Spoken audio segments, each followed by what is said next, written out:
ময়মনসিংহের নান্দাইল উপজেলার তুরুন্তিপাড়া গ্রামের অধিবাসী এই জ্ঞানবৃদ্ধ স্থানীয় শহীদ স্মৃতি আদর্শ কলেজে দীর্ঘদিন অধ্যাপনা শেষে বর্তমানে অবসর জীবনযাপন করছেন।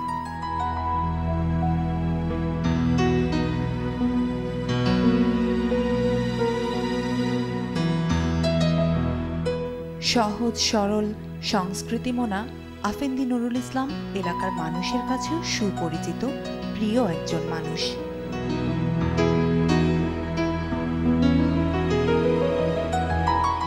তাকে আরেকটু বিশেষত্ব দিয়েছে তার ব্যতিক্রমী এক কর্মযজ্ঞ, ব্যতিক্রমী এক উদ্যোগ। বঙ্গবাণী নামে একটি ত্রৈমাসিক পত্রিকা সম্পাদনা এবং প্রকাশ করেন আফেন্দি নুরুল ইসলাম। পত্রিকা সম্পাদনা এবং প্রকাশ উল্লেখযোগ্য কোনো খবর নয় বটে, তবে এখানেও বিশিষ্টতা পেয়েছেন তিনি।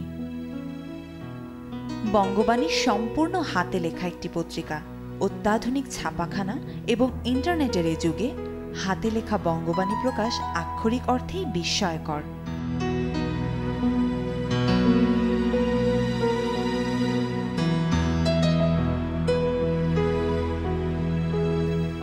আর এই বিস্ময়কর কাজটি তিনি করছেন দীর্ঘ 25 বছর ধরে।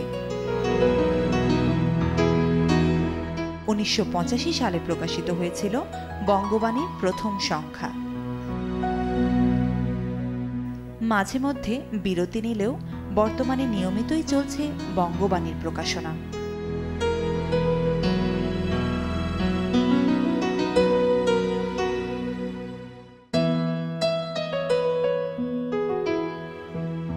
এলাকার সমস্যা সম্ভাবনা, রাজনৈতিক, আন্তর্জাতিক, সাহিত্য প্রায় সব ধরনের সংবাদই স্থান পায় বঙ্গবাণীতে। বিশেষ করে এলাকার 3 মাসে ঘটে যাওয়া উল্লেখযোগ্য ঘটনাগুলো প্রাধান্য পায় বেশি।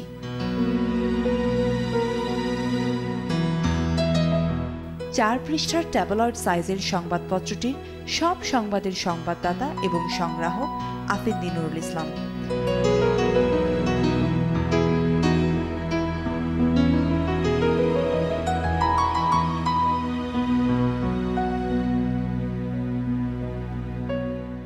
লেখার কাজটিও তিনি নিজেই করেন। অবসর সময়টুকু পত্রিকা তৈরির কাজে ব্যয় করতেই তিনি বেশি ভালোবাসেন। বেশ যত্ন এবং মমতা নিয়েই তিনি বঙ্গবাণীর প্রকাশনার কাজটি করেন।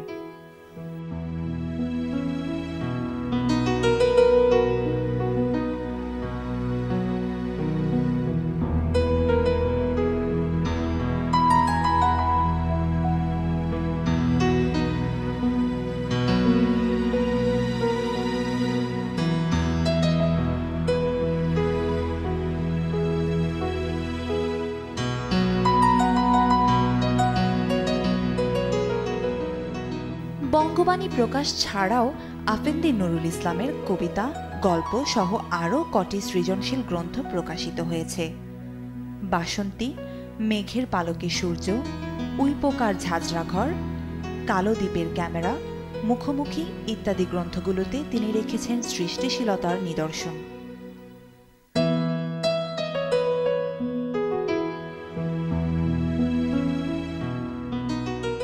শুধু বঙ্গবাণী প্রকাশ নয়, পাঠকের হাতে বঙ্গবাণী পৌঁছেও দেন আফেন্দি নুরুল ইসলাম।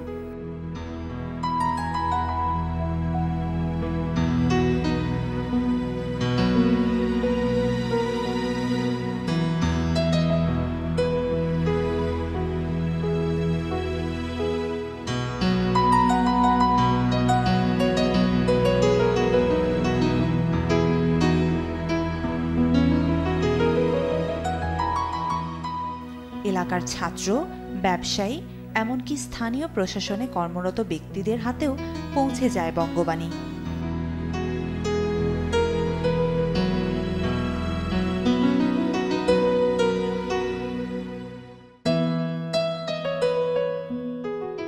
সবাই বেশ আগ্রহ নিয়েই তা পড়ে, জানায় মতামত।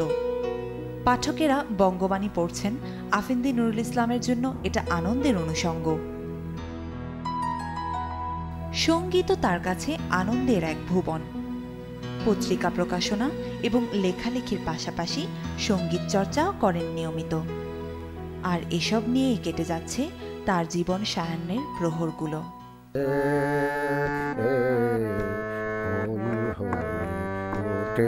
ফুটে সবাই তৃষ্ণা মিটায়, নদীর জলে কি তৃষা জাগে, সে নদীর হিয়া তোটে, বেদনার মহাসাগরের কাছে, বেদনার মহাসাগরের কাছে, করো করো গো সন্ধ্যা। আমার মনে যখন যে চিন্তাটা আসতো সেটা আমাকে বাধ্য করতো কিছু কাগজে লেখার জন্য। তখন থেকেই আমার লেখালেখির কাজ শুরু হয়ে গেল, আমার ছাত্র জীবন থেকেই।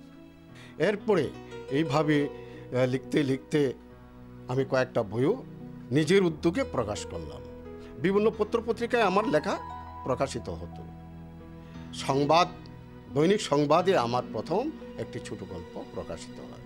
ভাবলাম জাতীয় পত্রিকায় যখন লেখা পাঠায় সবগুলি তো তারা ছাপানোর সম্ভব হয় না।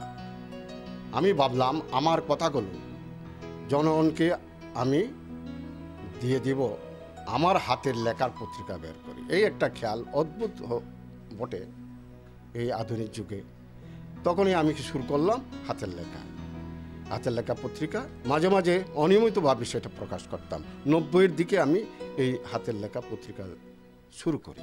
নিজের উদ্যোগে তো আর প্রকাশ করতে পারবো না, তবে তবু চেষ্টা করব। আর যেগুলো প্রকাশ করেছি এগুলি তো আধুনিকতার মোড়কের ছোঁয়াচ নেই। আমি ভাবছি এগুলিকে এখন কি আধুনিক মোড়কের ছোঁয়াচ লাগিয়ে প্রকাশ করে দেব।